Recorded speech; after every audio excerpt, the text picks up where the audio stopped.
there's two chickens. They're laying in bed after a beautiful and eventful and a romantic evening of romping, and the guy chicken. These specific chickens are a guy and a girl, but it could be any chickens. The guy chicken is lighting his cigarette and just thinking back over the evening, and then the girl chicken looks over and she says, "Well, puts an answer to that question." Did I tell it right? I think it was supposed to be a chicken and an egg are in bed. The chicken... Yep, yeah, I definitely messed it up. Welcome to The Third Story. I'm Leo Sidran. And that was my guest for today, Becca Stevens, telling a chicken and egg joke. Sort of.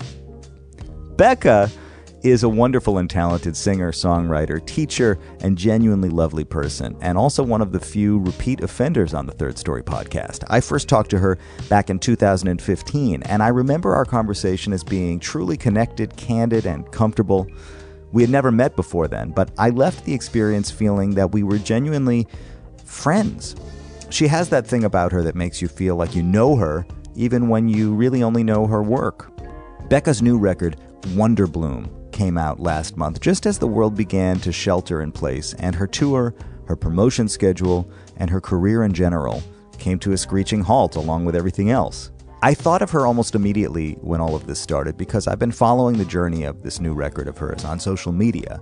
It's one that took her around the world and led her to collaborate with over 40 musicians, songwriters, singers, friends, some of whom are also former guests of this podcast, including Michael League, Corey Wong, Alan Hampton, and Jacob Collier. The record is varied and voluminous. It's really not one thing. It's like a compendium of Becca's universe. It's sometimes funky and rollicking, other times soft-spoken and introspective. The project was a long time coming, and so it was that much more of a blow when, just as she was rolling it out, she had to pack it back in. We had a lovely conversation last week in which she thoughtfully discussed what she describes as dancing with the critical voice, looking for silver linings, the, quote, whole money thing, and a newly hatched pack of baby ducks out her window. Visit third-story.com for some videos and a curated Spotify playlist of Becca's musical world, which includes her work with Snarky Puppy, Jacob Collier, David Crosby, Brad Meldau, and friend of the podcast, John Ellis. There you can also find some photos that she sent which are pertinent to our conversation, including pictures of the aforementioned baby ducks, as well as a picture of one of her to-do lists, which she speaks about at length in our conversation and describes as something that looks like it might be made by a serial killer. While you're at the website, feel free to click on the social links to follow me on your favorite social media platform or get involved on a deeper level by becoming a patron of my Patreon page. Before we get started with the conversation, I want to share a little piece of this song from Wonder Bloom called Charlemagne. It's one of my favorites on the record. It was co-written by Becca and Alan Hampton. Charlemagne, I need to think it over. Charlemagne, how could you call this love? Charlemagne, I need to think it over. Charlemagne, how could you call this love? After all we've seen, somehow we're right back where we started. Cast away the blind crusade of newfound faith in your lost cause. I don't need your sympathy like you need my love. All the light that's left between us is fading, and we'll never be in love. Charlemagne, I need to think it over. Charlemagne, how could you call this love? Hey, Leo. Becca! How you doing? Good. How is this? How's this connection? Sounds good to me. I'm in a headset, so if it feels weird to you at all, just let me know. So I guess to start, I'm curious to know what your last month has been like. Um, Crazy in many different ways. I'll start in the present and then move backwards. Right now, there is a family of ducks on their first day together. The mommy duck has been sitting on 10 eggs, and right now she's sitting on 10 little baby ducks, and they're so cute. And so we've been watching them all morning oh my God. So that's what's going on right now. I'm in Baltimore at my husband's parents' house.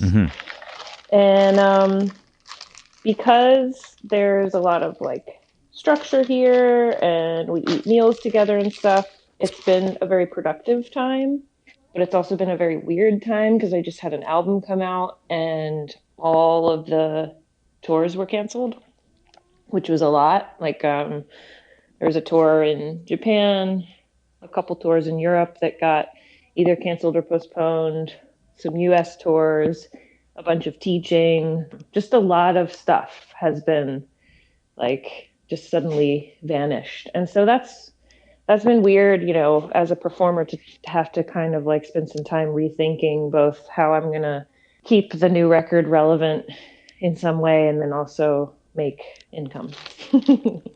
By the way, Becca, I don't know exactly what you're doing, but I hear like rustling, like a little bit of rustling and stuff. That was the sound of me opening the top of a bag of puzzle pieces was without even thinking about it. Is that a thing? Is that a thing that's happening? Like puzzles and that kind of slow, pass the day kind of activity? That's my daily artist date ritual. Like I'll wake up, make a cup of tea, and go sit by the puzzle, and it makes me feel like I have my life together when I get a puzzle piece, you know. We also have puzzles out on our kitchen table. We've had a few out this month so far. And one of the things that I think is really amazing about it is it's so analog. And in order to stay connected in the world right now, for better or for worse, we are all staying close to our devices to some extent, even more than usual. And a puzzle is so non-electronic that it's soothing to me. There's been some things written about like the effects that being on Zoom and FaceTime and Skype all day has on your brain. And one of the things that someone was telling me about recently is like your brain, when it's on a Zoom call, or in my case, I'm teaching lessons all day, like one-on-one songwriting sessions, and your brain thinks that you're in the room with someone. It thinks that you're with someone, right? But your body knows that you're not. It can like sense and feel that you're not because you're not smelling anyone or like, and that there's this like lag that happens between your brain and your body that's like physically exhausting. And the other day I got through a day of teaching, and when I scheduled these lessons, I forgot to like put in an hour break for eating lunch. So it would be, 5 hours straight. And at the end of it, I looked down at a pillow that had stripes on it. And then I looked back up at the screen where I was teaching this lesson, and I felt like the screen was like waving, like water. And I was like, oh God, I think I need to take some time off of the screen. But yeah, the puzzle thing is like, it's simple, it's analog, it's like quiet, and it also is a very simple way of feeling like you have things under control in a time when nothing is predictable. That's such a big question for me right now, and I've been thinking about it a lot, about the idea of control, the illusion of control, the importance of feeling like we're in control. And all of my friends who are, especially those who are in New York, but I think everywhere, are choosing different levels of trying to be in control, whether or not you leave your house, if you wipe everything down, if you freak out. Sometimes I think maybe I'm a little too cavalier, but I also think that certain things are just not in my control. And I think that the embracing that to a certain extent is one of the keys of getting through this time happily. Yeah.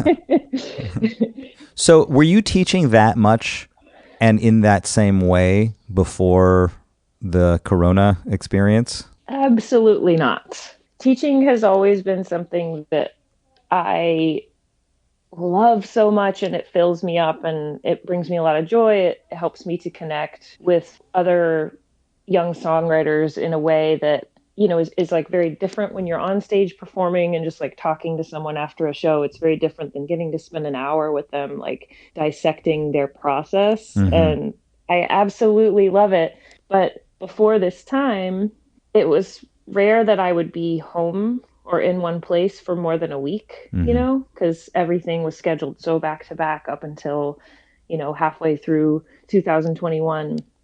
And so anytime I would get like requests for teaching, I could really only say yes to like master classes and stuff that like somehow fit into the touring schedule. And then about a week after everything started getting canceled, I just put a post out on Instagram saying, "Hey, I'm available for one-on-ones. There's a lot of stuff to write about. I'm here for you," or whatever. And I could not believe the volume of people that were hungry for that right now. And then I expected that like 20% of that would kind of fall through and not put their names in the schedule, and like everyone did. And so within a matter of days, I had an entire month, Monday, Wednesday, Friday, booked until like May 8th of just like people who want to write. There's a lot to be stressed and worried about right now, but there are these kind of silver linings and these like small beauties that like, and one of those things is how much people are craving creativity and art and connecting. And so there is something kind of like romantic about the way that in human nature we react to these types of things. How do you think about teaching songwriting? I like that you said this idea of unpacking somebody else's process and approaching it from that point of view, seeing how other people work and helping develop it. But how do you do it? I don't believe, with myself and with a student, I don't believe that there's any one way to, or any one order to go through the process. Like, I don't believe in starting with chords or starting with lyrics or fitting some kind of formula in that way. The way I approach it more is to like sort of meet them where they are, which there's no right or wrong place to be where you are as a songwriter. It's like saying that you're wrong in being who you are as a person. And then my job is to help to get through creative blocks. And I have a lot of ideas of how to do that. I have a lot of ideas about how to communicate with your muse, which I think is such a huge part of the process of like whatever that spark is that cues you that you found something that is inspiring you that you could like draw from, like making sure that you pay attention to that and dance with it. And then also a big one for me is communicating and almost kind of dancing with the critical voice as well, which the critical voice gets a really bad reputation because it is the part of us that has the tendency to shut down the process, like you were saying, create writer's block and create doubts and create self-deprecating kind of like monologue that goes along with the process. But there's a way, and I'm learning it every day and will for the rest of my life, but there's a way to kind of like dance with that where you can make that part of yourself also feel welcome and feel like it's part of the process, almost like a toddler that's having a tantrum. You have to like kind of speak to it in a way that's like, well, now you can come and help me with this part, and so I've been learning a lot about that in working with other people, because I start to see the patterns in everyone and how like the most common thing that someone will bring up in the beginning of a session is like, for example, something as specific as, I write a verse and a chorus and then I hit a wall and I never finished my songs. I'm like, wow, you have no idea how common that is. And also within the first 5 minutes of any session, I'll often hear very clearly what that person's most common like critic blurt is. So the blurt is what Julia Cameron from Artist Way calls these little things that like they're these interjections that say like, oh, I always write the same song over and over again, or I'll never be a good songwriter, or anything like that that comes out and and kind of nips you and sabotages the creative process. And how does that then feed back on your own process? How does having come into contact with so many other people's processes and hang-ups and whatever strategies, what does that mean to you when you then sit down to write again?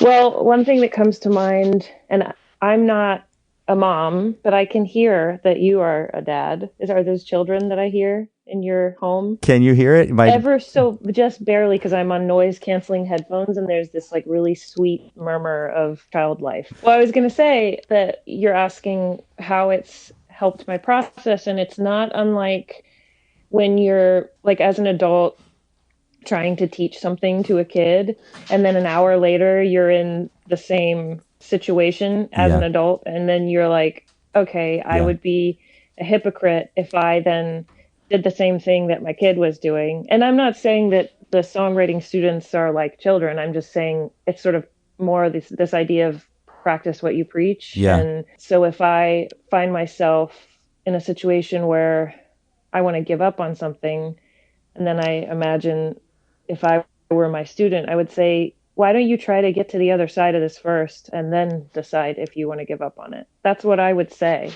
Yeah. Because often we can get into this like sort of stereotypical artist in a movie that's like scribbling on a notepad and then going, and throwing it in the fire, or like, nothing's good enough. Yeah. And I very much have that in me, but I've noticed in working with myself and with other people that it's so much easier to edit and to take something that's already molded and kind of like improve than it is to create something from scratch or to create new material. It's maybe a little bit extreme to say it doesn't really matter what the first impulse is, but like sometimes I wonder about that. If we really should be so focused on what the initial impulse is, or if it's, as you say, it's like you need something to work with. And yes, in order to give the song its like sea legs, it has to have some substance. And in order to get the substance, you have to commit to it for X amount of time, for whatever the like at least a fraction of what the time is that you will end up spending on that song. You need that time with the song in order to give it the like sort of the ability to stand up against all the critical thoughts that are kind of come in and try and right. knock it down. On the other hand, what do you make of those songs that just arrive? Fall out of the sky. Those are gifts from the heavens, and I think it's a mixture of being in the right headspace at the right time and being there to receive something, and then also maybe part of that headspace is like, how do you explain when you have a good meditation that's less interrupted than any meditation you've ever had before, if you practice meditation, or anything that involves like sustained focus? How do you explain when you have this period of like, maybe you're thinking about something and you have this moment of like extreme clarity and it's like an epiphany and you go, oh, now I understand that thing that I've been struggling with. It's not totally different from that. It's like you're in the right place at the right time. Maybe you're going through something extreme. Maybe you're not.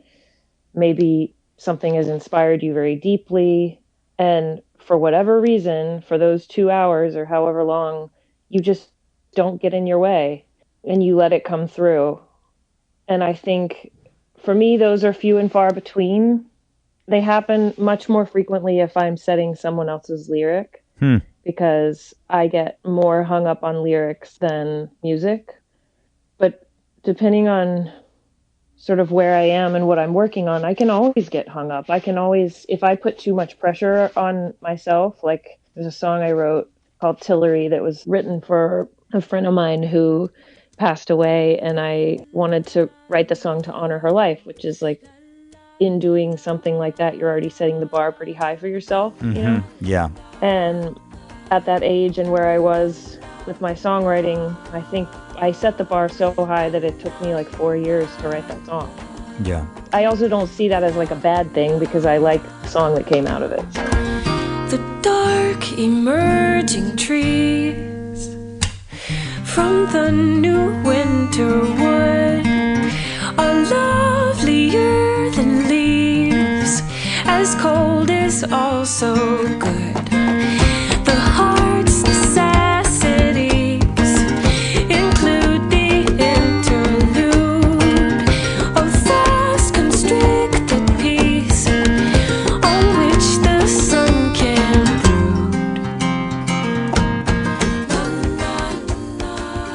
brood. There are kind of two images that have been set up here that are staying with me. One is that of the child and communicating with the child, and the other is the idea of having expectation when you go into something like that. And I think it's the same thing. I love the meditation example. I mean, if you sit down to meditate and you put a lot of expectation on yourself to have a totally clear mind, it's the last thing that's going to happen.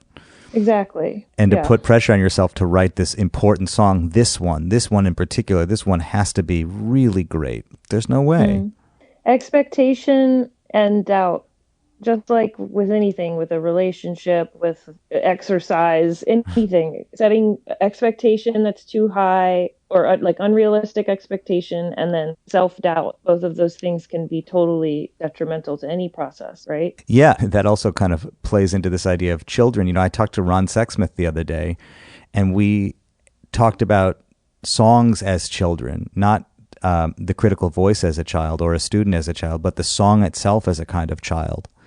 And I can experience this now with a child who's old enough to really have her own, assert herself as an individual. Songs kind of assert themselves, and sometimes they challenge us, and sometimes they can even betray us, and sometimes they want to make it clear that they don't fully belong to us. I mean, I really related to that image of songs as children, sometimes songs as orphans. I have a lot of luck with taking things out of the amorphous mental realm and personifying them in order to relate and understand them. I mean, I think that's where like religion comes from, you know, this idea of the song being like a child, of your voice being like a child. I remember in college having this like awakening in a voice lesson where I realized that the more I tried to control my voice into being my sound, the farther I was getting from actually accessing my own sound. And that the more I could treat it like you're looking at this little baby that you created, and you realize the more I try to force this human into being something I want it to be, the less it will be what it can become, you know? It's the same thing with a song, like you say. And when I was writing the music for not this most recent album, Wonder Bloom, but the one before that, Regina, it started out as just being inspired by Queens, but then this entity sort of rose from the ashes of an entity named Regina, which became a muse that existed outside of myself. Bear with me here. Carved a heart in a dogwood tree. Found a song in everything. Nothing to lose and nothing to gain. Barefoot dancing in the pouring rain. Whoa, whoa, whoa, whoa. Regina, won't you come back home?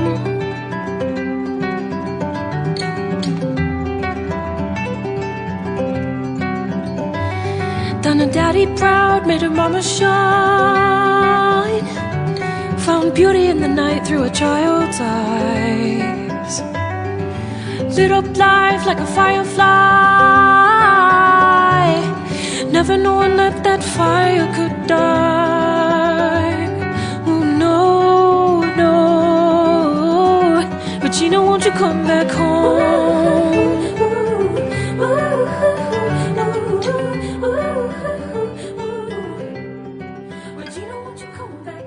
And then over time, like after that record came out, I sort of absorbed her, not intentionally, but just by practicing over and over again, this idea of like communicating with something that knew the answers, this stronger sense of self that knows when you're on the right track, for example.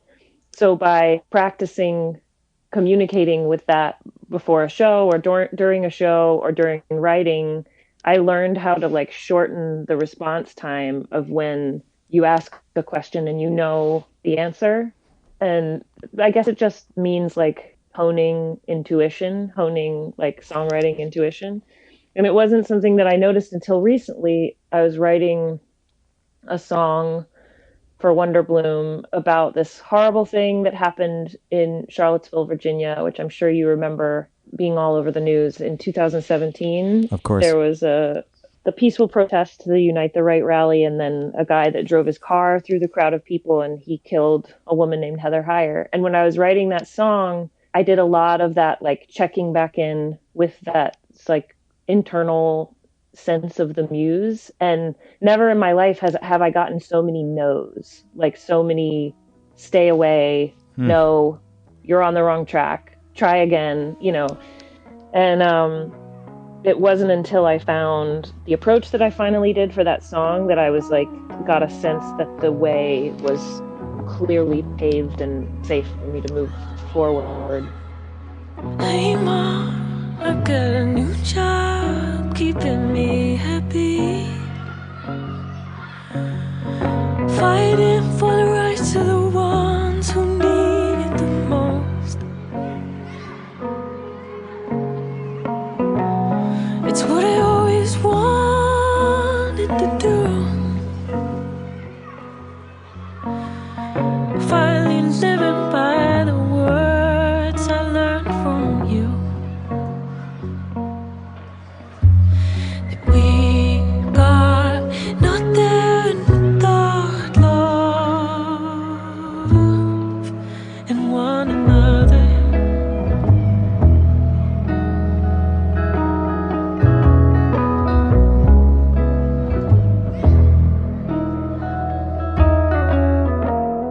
Hey ma, there was a new guy keeping me happy, but he had a problem being kind to people who don't look like him.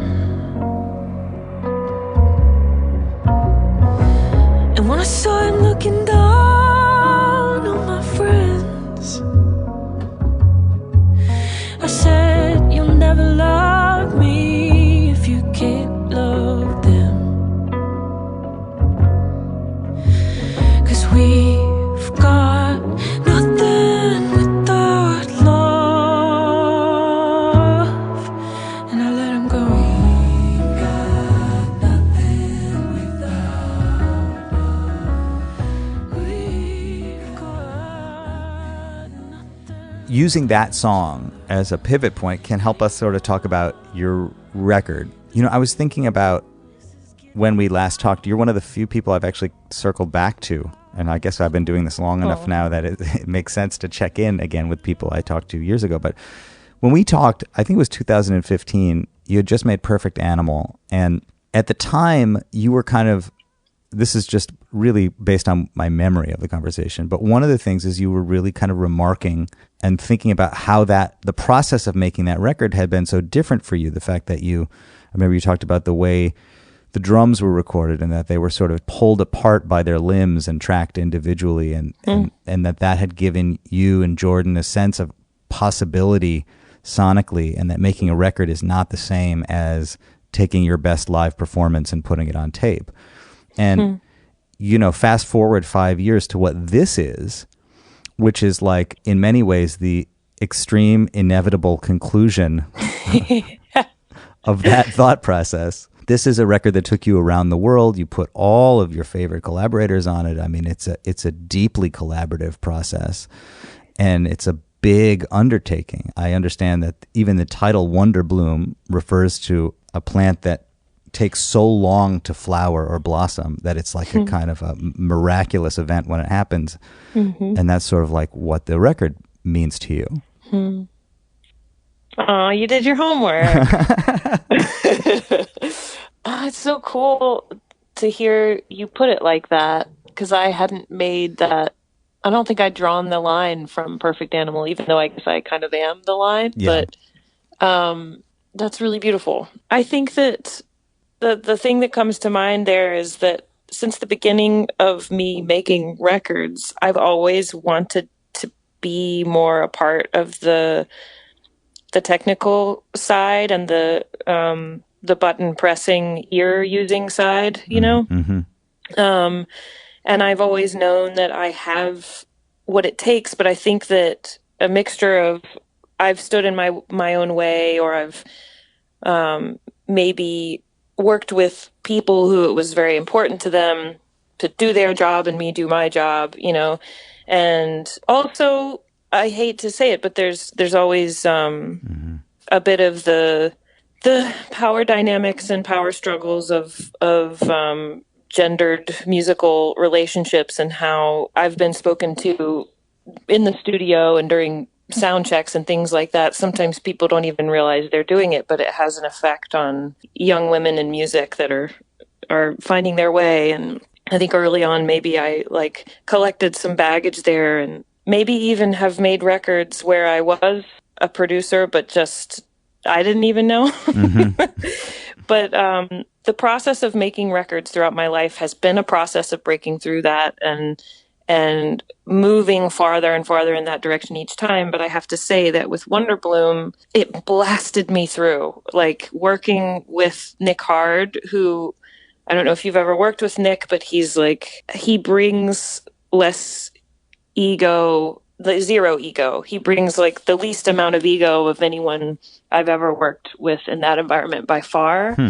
And he's so generous with the process and patient with kind of breaking things down and sharing everything, to the point that it was by the end, I don't think we could have done what we did if we weren't 50-50, working on it together. I would be in one room tracking and engineering something. Oh, the mommy duck is outside my window now. She came down to get some food. And then Nick would be in another room mixing or doing some automation and EQing and things like that. And then we'd come back together and with my fresh ears, kind of tweak what he was doing. And then with his fresh ears, he'd come back and give me feedback on what I was doing. But the process was kind of mind blowing, and also such a nice balance to the amount of collaborating that went on that record, which with Perfect Animal and Weightless, those were very much band records, right?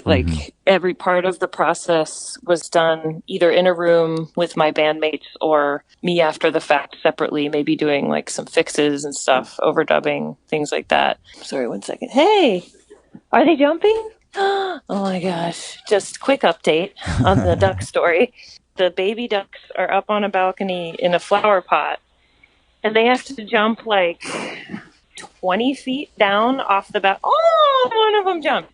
And so they're jumping off the balcony and following mommy to the pond. And so far we have one that looks like it's going to live. Last time we talked, again, this is just off the top of my head, last time we talked, there was the kind of totem of our conversation, the kind of mascot of our conversation was a photo of you and your family dressed for one of your family musical performances that I, after the fact, asked you to send me a copy of. Oh, yeah. I think that in honor of that tradition, if you can take a picture of these ducks, I think it would be really helpful and useful. Oh, I have pictures of the ducks, okay, and I'm good. standing next to my father-in-law who just got a video of what the exact thing that just happened that I explained over the phone. So Excellent. He has a video of them going down the stairs, and so now they're waiting for their brothers and sisters. And I will try not to make noises while I'm talking to you about my career, but I can't promise anything because they are so cute. It's okay. It's good. It gives us a sense of place.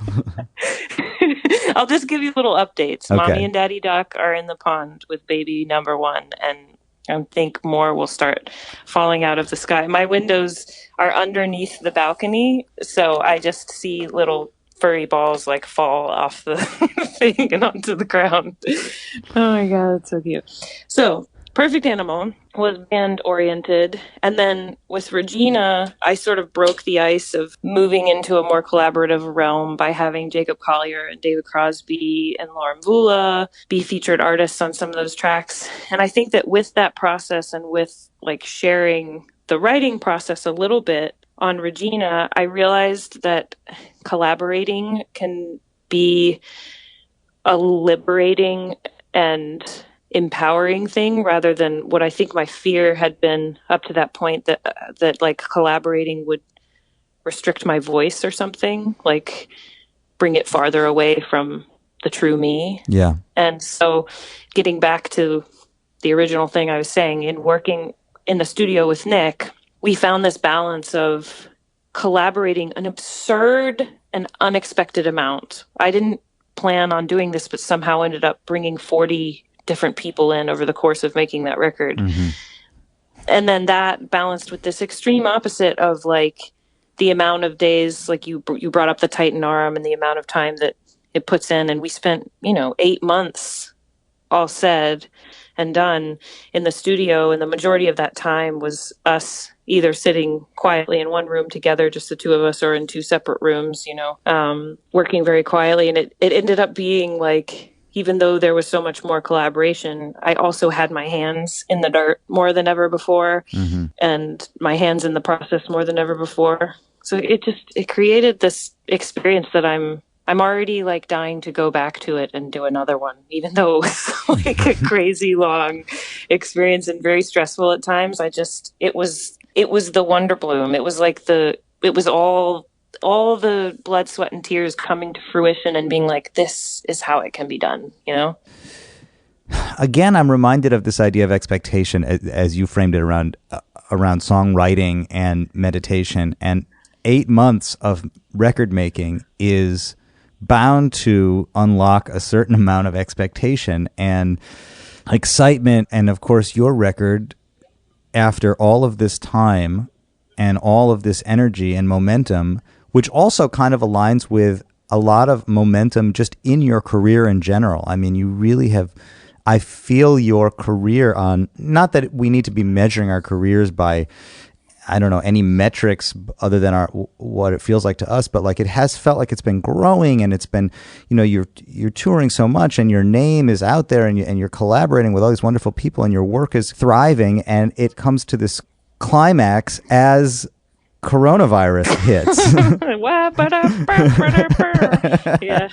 I mean, your record came out like the week that we all went into hiding. I know. That's like the biggest test of all, right? It feels like Truman Show or something. Yeah. Like, I know more than ever in my life, I feel that we're all in this together. And yet there was one morning I woke up and I was like, did I create this?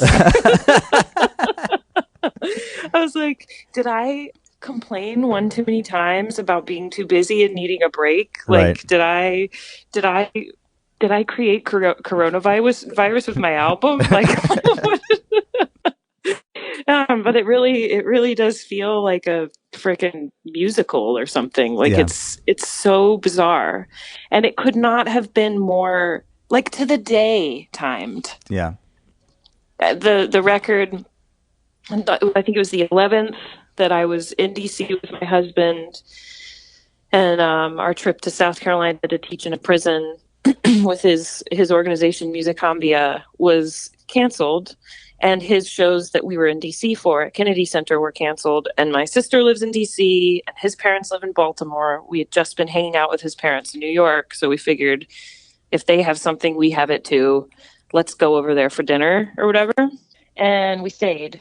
We are still here. Like, that was a month ago. Wow. The reason why we stayed was because that was sort of, at least here on this coast in America, that was when it was like daily. We were like, okay, well, let's check the news tomorrow. And then tomorrow it's 10 times worse. And then, okay, well, let's check the news tomorrow. And then tomorrow is 10 times worse. And so by the 20th, which was the day that the album came out, that was when you were starting to see videos of artists that hadn't left their apartment for a week. Everybody's gigs were canceled.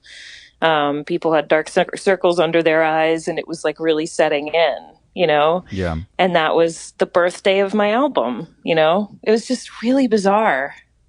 Well, you sound kind of philosophical about it now. It's the time of day and the baby ducks. Yeah, it depends when you ask me. Call me again at 6 p.m. and then we'll have a different conversation.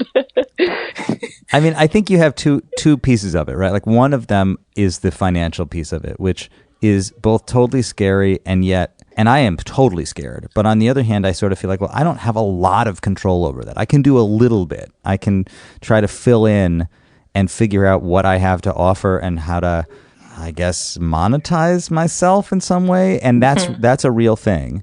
And then you also have the kind of, to me, the deeper, as somebody who knows what it is to invest in an artistic project, the sort of the deeper and more existential problem and crisis of having put so much of yourself into a project that you don't get to represent in the way that you had hoped you would be able to? Well, I'm a firm believer. I'm an extreme optimist at times, and also I think out of need. And I think a lot of us are in this position right now where you kind of need to find silver linings in order to like get out of bed. Yeah. But I like to live from a place of every situation is a balance of negative and positive, and sometimes it's hard to see the positive in the moment, but big picture, there's always like a silver lining around everything. And it might take time to get there. It might be like years later you see that something in your life wouldn't have happened without that thing happening, or whatever. And that we can't always see, and sometimes we can see, like right now, the streaming, just to get like technical about specifically Wonder Bloom, the streaming is off the charts because, and way more than I've ever experienced before. Not that streaming like brings in that much revenue. That's another conversation, but it still means that people are listening to it. And I think that can only assume that that's because people are home, people are on their devices, people are lonely and bored, and they need music. And this music came from a place of difficulties, I'll say, difficult experiences, difficult emotions, blooming into something beyond our understanding, and like taking on a life of their own, kind of glimmering in the sun like a kaleidoscope or something. And when the EP came out, partly because it was an EP, and oftentimes people hear EP and they're like, oh, I'll wait for the full thing, whatever. But also the abridged version of the story and the story itself didn't resonate as much with where people were. And now I'm seeing from the little posts that I see on Instagram and what people are saying to me, and also the numbers, that this is resonating with what people are going through. And I can only be grateful for that. I'm not on the road performing the music with my band in front of people, but I am alive and healthy and spending more time with my husband than I think I ever have since I've known him. And getting to really know his parents, and writing like crazy, and teaching like crazy. And I have so many ideas that I have time to chase, which is rare for me. Usually, like, I'll have an idea and then I go on the road and it's like time stops, or it goes on without me. I stop. It just feels like I have time to kind of like be the record instead of performing it or something. I haven't figured out quite how to put it into words yet, but there's something good about it, and I'll work on my essay for you and send it to you one day. You did a thing I just saw, and I'm not entirely sure how much of your life it really is occupying, but it seemed to me you sort of snapped into action with your Patreon page and started doing what appears to be a kind of collaborative project with your patrons, where you took some of the connective impulse that you might have to share the music on stage with people. Because, I mean, when you think about it, like, performing for people is a way of connecting in physical space with people. And it seemed to me, kind of diverted that same energy into this process in a way to connect with people. I mean, I don't know if I'm describing it, because I have not. I'm sorry to admit I'm not a patron. I have not done this with you yet, but come on, Leo. I know. I'm sorry. But when I saw that you were doing that, it really stood out to me, because I think, as everybody is kind of parked at home trying to figure out, well, what do I do and what do I want to do and how do I feel like I can best use this energy? I saw you do that. And it felt like a very Becca thing to do, and also in a weird way, innovative way to approach this experience that you're having. I've had some interesting conversations with other artists about sort of the trajectory of our reaction to this whole experience. And something that I was talking to Michelle Willis about, and a couple other people, is there was a surge of an initial feeling in the first week or 2 weeks. And then that surge of the initial feeling kind of died out, and then it became more of this sort of dull feeling. And what that feeling was different depending on who you're talking to. But for me, in the first week or two, it was sort of twofold. how am I going to pay my rent? Yeah. And then also, oh my God, I'm going to be fine. Like, I'm going to survive this. There are so many people who have it 100 times worse than me. Yeah. I mean, people who today still haven't been able to get money from the government and are living in their cars and can't put food on the table for their families and can't work. You know, there's just like, there's a massive amount of people that are struggling 100 times worse than me. So it was sort of this, like, the panic of what am I going to do? And also, how can I help, kind of ping ponging in my brain. And I did some posts about that early on, just trying to get some feedback from people. Meanwhile, thinking, I guess now's the time, because I'd been meaning to do a Patreon page for years. And, you know, now's the time to do something like that, because you really have the time to work on it and also the inspiration to connect more than ever. And so I got some feedback through socials and stuff. And from that, realized that there was a hunger for that sort of thing, and also a hunger for like songwriting lessons and stuff, which I didn't expect. And the way that I ended up approaching it was this idea that, like, we need to connect with each other more than ever right now. And for the first couple of months, the proceeds I'm splitting and putting half of it to go out to the organizations that Bernie was recommending, these like COVID relief organizations. And I think that helped me with the conflict that I was experiencing of, like, I need money, but I also want to help. And so, yeah, so for these first 2 months, I'm donating half of anything that I earn.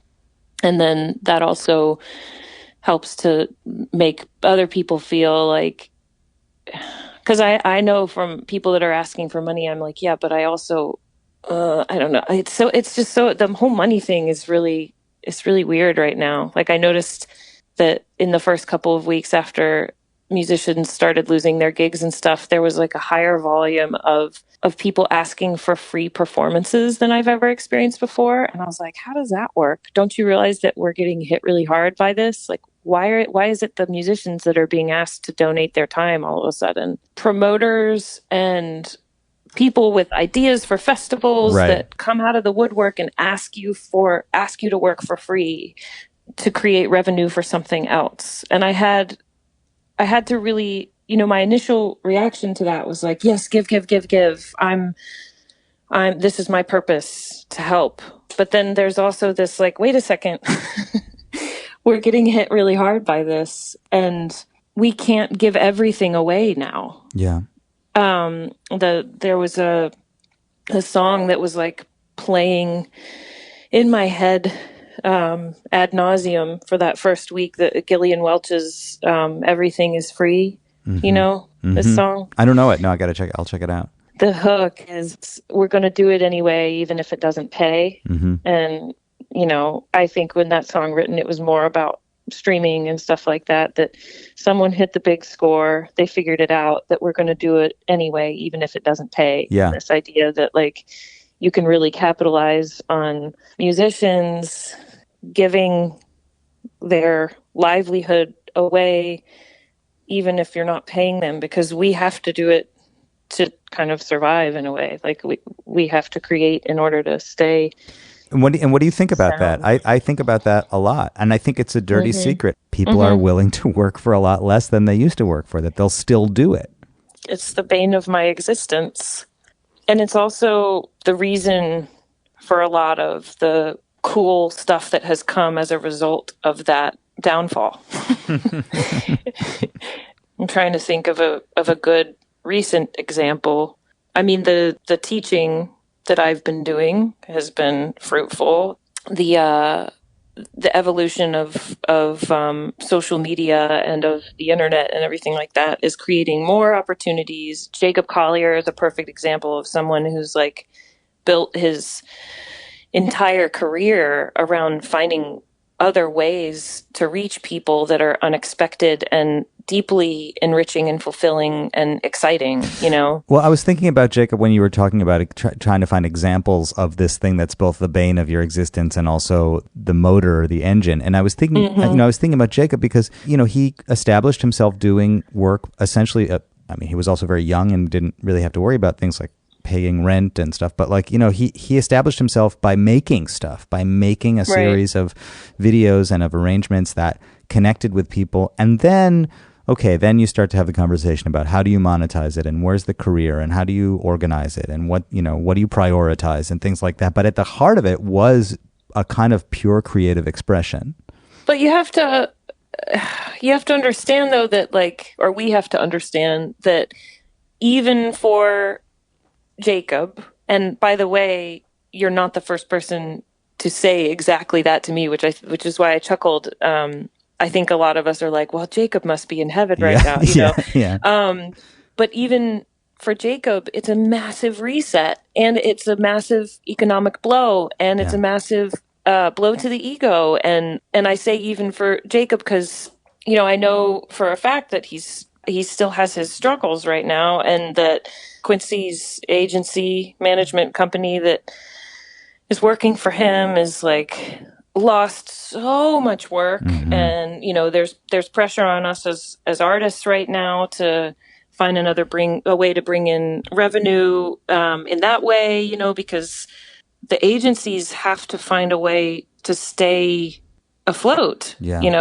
Agencies are closing like crazy and venues are closing like crazy and people are in a panic trying to figure out ways to not only make money right now so that they don't go under, but also people who are wise and realistic know that even when things quote unquote go back to normal, the norm is never going to be the same as it was. Right. There's never going to be the same number of venues. The number of people who go is probably going to be much lower for a while. And then even when things get back, there's always going to be that fear that it's going to happen again. And airports were never the same after 9/11. Things just will change permanently. I'm trying to find ways to bring in revenue, and it pulls away from Jacob was on this very specific plan, a long elaborate plan around his 4-album release, right? That involved touring and videos and all these things that he can't do anymore. I mean, obviously Jacob can make videos on his own and he'll be okay, but that still sucks.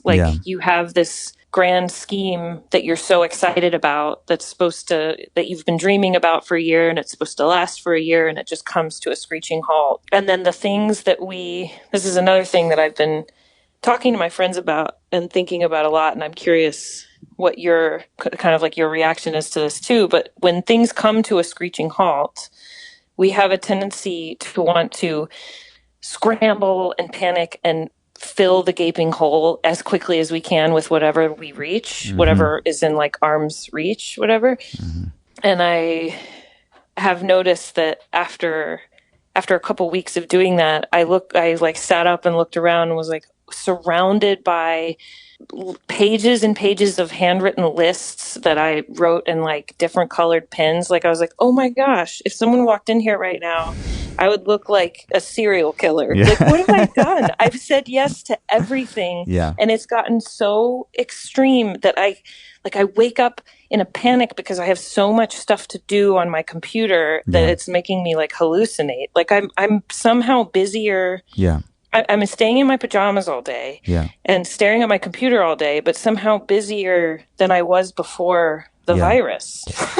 Well, I think that, yes, I agree. First of all, I'm guilty of it. I enlisted you and a whole bunch of other people to be in something that I was making because I'm happy to do it. That's not what I'm worried about. Yeah. But it was a relatively short ask. But the point is, even in my own way, I understood that, that same thing that everybody's understanding, which is now's the time. Everybody's at home in their pajamas. You could definitely get them. There's nobody that can tell you that they're on the road for the next 6 weeks and they can't do it or whatever, But that's why I think that there is a version of this in which at a certain point, I'm surprised it hasn't happened already, it all just kind of quiets down. And And I know that that's not necessarily good business, because the only way to communicate our work is by being noisy, not by being quiet. Right. But I also think about, like, Fiona Apple just put this record out, right? And it has absolutely nothing to do with COVID-19. I mean, she took forever to make this record. And it's like, it's such a personal statement, and it's so specific to the way she did it and what she did. And I was listening to it yesterday, and I thought,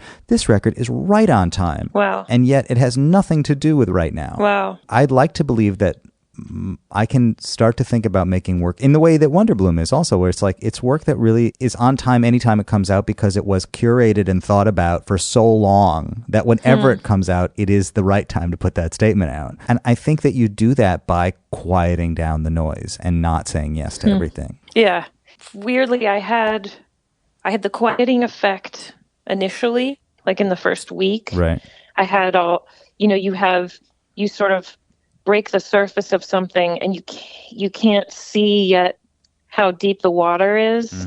And you think I know how to do everything now. I just have to write my journal every morning and spend more time with myself and get more sleep and call my family more. And like you have this like, aha, the virus is horrible, but it's given me insight into how I need to live my life moving forward or whatever.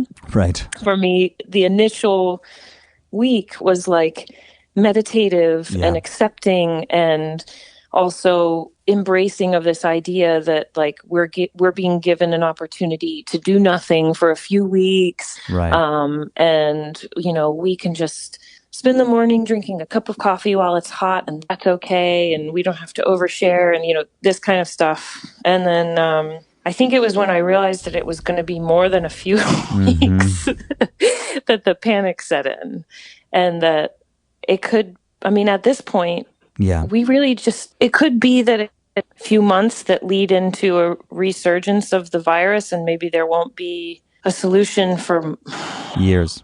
Yeah, we don't know. I know. And that is a tough pill to swallow. And that's also, but I think you're right. I think that there's like, there are these kind of like waves that we go through. And part of why I started the Patreon page was that I wanted to let people into my waves not in like a performy kind of way, but just in like a human way. Yeah. To let people into where I am honestly. And also I have this letter writing thing that I've been sharing on my page, where I just write a letter to someone that I love, kind of like what you're doing right now, where you just ask questions, and it allows people to get different perspectives on quote unquote normal behavior. Like, I'm a human. These are my reactions to this experience. My reactions might be polar opposite to someone else who you interview, and that's okay. Yeah. Like, that different people are going to react to things in different ways because they are who they are, and that's totally normal and totally okay. That sounds like a really creative and nice way to use the Patreon page. To me, I love. I'm on Patreon also, and I love that I get some money from it. And I have felt for a long time like $500 that is paid to me for my headspace or for something that I really believe in is a more valuable $500 than the $500 I get paid to do, like, provide a service that I think I'm good at doing, but isn't necessarily the labor of love. And on the other hand, if I were thinking about this podcast just in terms of the money that the Patreon page brings in, I would be making like $4 an hour to make this podcast or something. Wow. It doesn't actually pay the time, but it still is extremely meaningful. Yeah. I just don't know the economics of it. You know what it's like when you describe how Jacob and anybody who's dealing with trying to figure out how to replace the income on behalf of their agents and their agencies because they're trying to keep them afloat. It just reminds me, like, here we are. We've been trying all of our careers and all of our lives to try to figure out how do you make a living from this, and what is the angle, and what is the career, and now all of a sudden it's on the artists themselves to figure out a brand new industry, a new model. And I'm not saying that it's on the artist necessarily, but I notice, just speaking personally, I have a different kind of request coming in from my management and stuff that I'm into. Like, the other day I was I was requested to do some at-home recordings for an iTunes platform called Platoon, which is like children's music, I think. And it was perfect for me because since all of this has started happening, one of the ways that I feel like I can quiet my mind and help in some desperate kind of way, helping moms and dads that are home with their kids and going crazy homeschooling and never having a moment to themselves. For some reason, like that pulled me into this space of wanting to arrange what I'm calling, for lack of a better title right now, is comfort songs, and doing arrangements of songs like Somewhere Over the Rainbow or like Rainbow Connection, Sakura, the Japanese folk song for all the families in Japan who can't go to the beautiful cherry blossom parks that they've gone to every year for every year of their life, and just like creating some sort of open-hearted comfort for people has brought me comfort. And so, I receive this request from my management, and it's simultaneously like, yes, I'm on board with this. And also like, ooh, this is interesting. Like everyone's adjusting, everyone's trying to find ways that not only, like I said, not only ease the economic blow right now, but also planting seeds for the future, because we don't know what things are going to look like later on. I thought of you when this went down because I've been sort of watching your career and watching the rollout of the record and excited for the record to come out, and knew that this would have hit you hard. And I wanted also to give you a way to talk about the record, which we did a little bit, but I'm also sort of not surprised and quite pleased to know that we were able to just talk about kind of what you're thinking about right now in the midst of all of this. But I do just want to say that I think you made a great record, and I think you should be really proud of it, and it's a great beautiful statement. I love it so much. I don't know, I'm not worried. Maybe I should be to be a better business lady. Maybe I should be more worried about it, but I kind of touched on it earlier, but I don't know quite how to put it into words. It just feels like an extension of me, and I'm not worried about anything happening to that. Like I feel like it is me, and it will always be with me. And I, of course, am spending a little time every day trying to figure out how to keep it relevant. And I have 1,000,001 ideas written on lists in 1,000,000 different colored pens, which I can also send you pictures of if you want to see my my serial killer lists. I really would like to see that. I'm sure that we've got another 12 months of projects that can come to us that were recorded in collaborative ways in physical space, traveling. I'm sure that there are other projects like that, but at a certain point, the well will run dry. And I keep thinking about this meal that I had with my wife and daughter. But the last time we went to a restaurant, and it was like a Thursday evening. March exactly. 3rd. Whatever it was. It was a Thursday night, and we went to a restaurant. And, we were kind of like looking around like, gee, I wonder like how long this is going to go on. And like the guy from the restaurant was saying, no, so far it's fine. In Brooklyn, it's fine. Manhattan's the problem. And then like 3 days later, they just closed all the restaurants. And it just happened. Wow. And from now on, that's going to be my memory of the last restaurant I went to, and for the foreseeable future. That's so poignant, and you just made me realize what my last restaurant meal was also in Brooklyn at Olmsted. Oh yeah, it's a great restaurant. You chose well. Grand finale. Well, I mean, but in a way, I mean, I don't mean to say that this is forever, but like you went to Paris and lived in like this harpist's house for a week. I don't know how long. When's the next time that's going to happen on a record that you make? There, and I still have this like ghost limb reaction to that. Every once in a while I'll be like, oh, and then I could go there, and no, wait, I can't go anywhere. Oh, but then I could fly to no, not not anytime soon. The music video that I made for Wonder Bloom, Feels Like This, was filmed in Spain, in Catalonia, in the neighborhood where Mike League lives now. He bought a house for nothing in this little village called Els Prats de Rei. And I went there to do some writing with him for a project that we're kind of halfway through. It's a collaboration between me and him and this Turkish, Macedonian, Armenian trio called the Secret Trio. And it's going to be so beautiful. And I had planned to go back there at the end of May. This is actually one of the trips I'm most sad about, weirdly, because I've lost a lot of tours and, would have loved to have also been on tour. But I'm super disappointed about not being able to go to Spain and work on a record with Mike and Nick and then make another music video at the end. I was supposed to do video part 2 with this dancer that's in Feels Like This video. And the director, Jep Jorba, who lives in that area, and he was going to come over and we were going to make a couple more I love working on records. It was supposed to be like the first record that Mike had made in his new studio that he was building in his house, which is now like on hold because of the virus. And it's that I think stuff like that kind of has more of the dull, like sad, bumming me out effect than tours being canceled. It's like, oh man, this sucks and I lost a lot of money.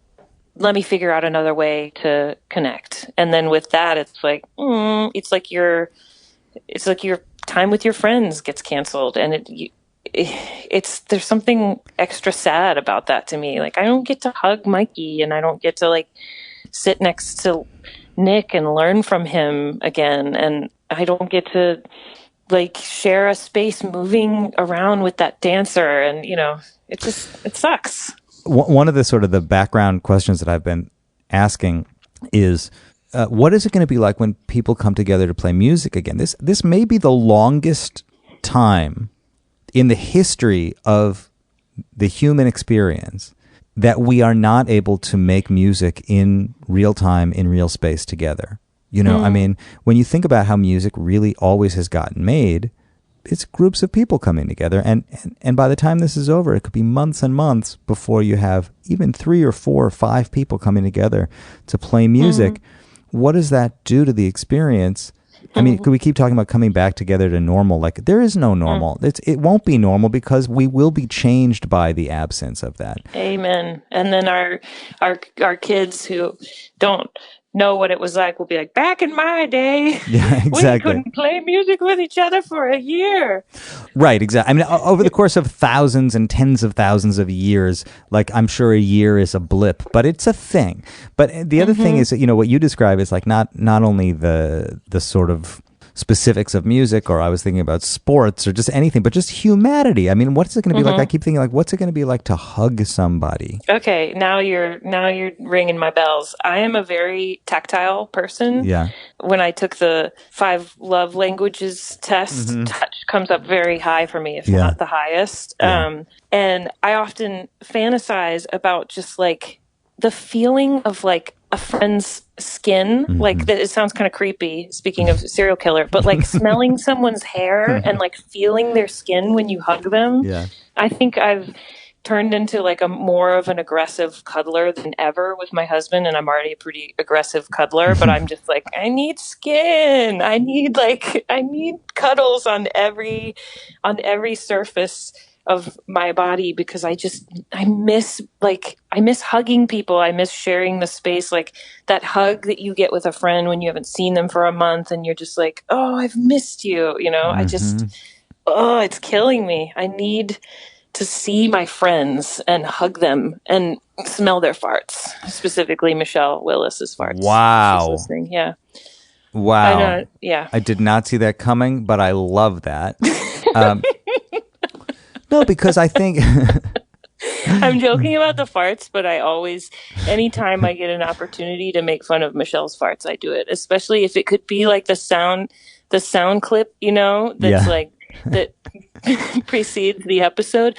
I need to see my friends and hug them and smell their farts. And then we launch. Okay. All right. That's how it's going to start. No, don't do it. Becca Stevens. Thank you for spending some time with me in Corona isolation. Stay healthy. Don't go crazy. Enjoy your family. Get lots of cuddles. And I'll take some pictures of ducks for you now. I think the action might be really starting to ramp up. Yeah. Congratulations on the record. I'm sorry this happened when it did, but I think it's still a gorgeous statement. And It's not your fault. Wait, is it your fault? I didn't do it. Oh my gosh, is this your fault? I think it was yours. I thought you said it was your fault. Do you want a video? Do you care if some of the stuff is videos? What? Yeah, whatever you want to send, I'll put it up. Do you want a FaceTime? To show me the ducks? Yeah, or should I just make a video? No, just make a video and send it to me. Okay, I'll make a video. All right, I'm gonna make one right now. Okay. Okay. Okay, bye. Bye. There was my friend's Becca Stevens. So much. It was so much. I'll be back again soon with another deep dive. Until then, I'll talk to you soon. Bring it back.